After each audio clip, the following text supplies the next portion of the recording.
правительстве обсудили начало 4-го конкурса формирования комфортной городской среды. Как отметил президент Владимир Путин, при создании благоприятных условий для жизни в крупных и малых населенных пунктах необходимо учитывать мнение людей. Правительство уделяет пристальное внимание этому вопросу. Для этого уже 4 года проводится всероссийское голосование за объекты благоустройства на специальной электронной платформе. За время проведения голосования идеи для благоустройства предложили почти 35 миллионов участников.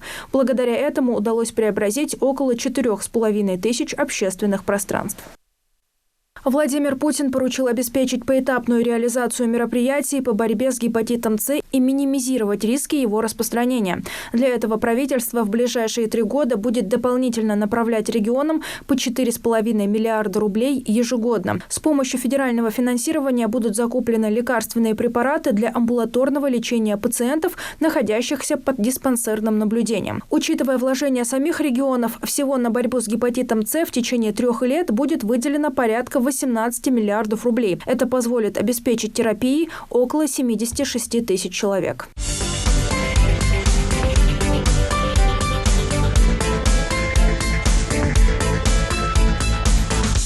Перечень данных единого ресурса сведений о жителях России планируется расширить. Власти предложили включить в него социально значимые сведения, данные о виде на жительство за рубежом и информацию о дактилоскопии для мигрантов, сообщает РБК. Кроме того, в единый регистр внесут данные о водительском удостоверении. Ранее в Минфине заявили, что расширение социально значимых сведений поможет перевести предоставление адресной социальной поддержки российских семей на качественно новый уровень.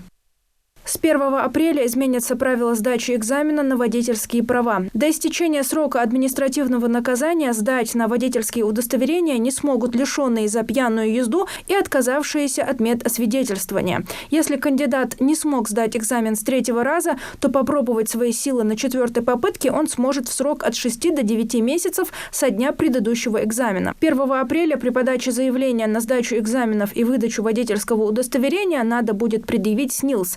При этом, если истек срок действия паспорта или медзаключения, то кандидату откажут до момента их обновления.